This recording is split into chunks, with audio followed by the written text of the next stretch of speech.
So you had mentioned, early detection and education. Of course, early detection helps save lives. And often we teach women to do self-exams to look for lumps. But you have a little section on your site that says, no lump required. Tell me about this. As you said, focus in media, particularly, and especially when you get to October, is early detection. Well, inflammatory breast cancer is a later stage cancer at diagnosis. And with us, it's in the lymphatic system, and that's the layer of your skin where lymph fluid moves around. And typically, we don't have a discrete mass, like a lump, associated with it. So mammograms, while they're great for many types of breast cancer, really not so helpful with inflammatory.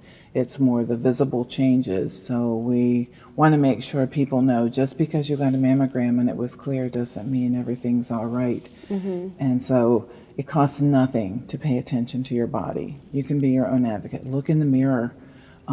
Pay attention for changes, and that's the important piece if there is such a thing as early detection with inflammatory breast cancer, so that we help people kind of think outside the box, that it's not just lumps that are breast cancer. And what kind of changes should people be looking out for?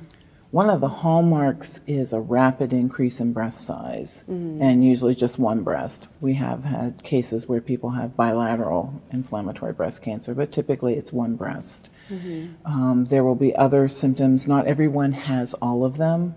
That's one of the difficulties. You might see online pictures of some more dramatic cases, but the breast tends to look like an infection, so we often are diagnosed with mastitis, which is the term for a breast infection, of redness, the swelling, pain, and you're often told breast cancer doesn't hurt.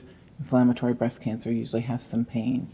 Itching, the skin will look like the surface of an orange, and it's called peau d'orange. There's little pitted indentations like you see on an orange peel. Those are the most common kinds of symptoms people usually experience. And so a major problem with inflammatory breast cancer is the definition. It's quite ambiguous. Yes. It hasn't changed from the 1800s to the 1900s and even today. How can we advance this? That's probably been one of our biggest frustrations over the years. Some of the earliest writings, like you mentioned, the first mention in medical literature is 1812, I believe, or 1814. Sir Charles Bell mentions it and calls it carcinoma of pregnancy, because we do tend to be younger women. Next was in the early 1920s. Leon Tannenbaum actually called it inflammatory carcinoma. But if you read that article, which we do have a link on the website to that historical article, and the way they describe the disease, it really sounds like articles you would read now. And that's a difficulty because it is a clinical diagnosis. It's very subjective.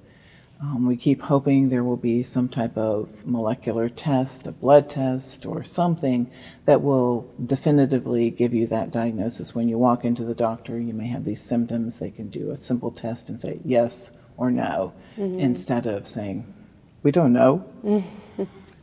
So it makes it extremely challenging for people to get an adequate diagnosis.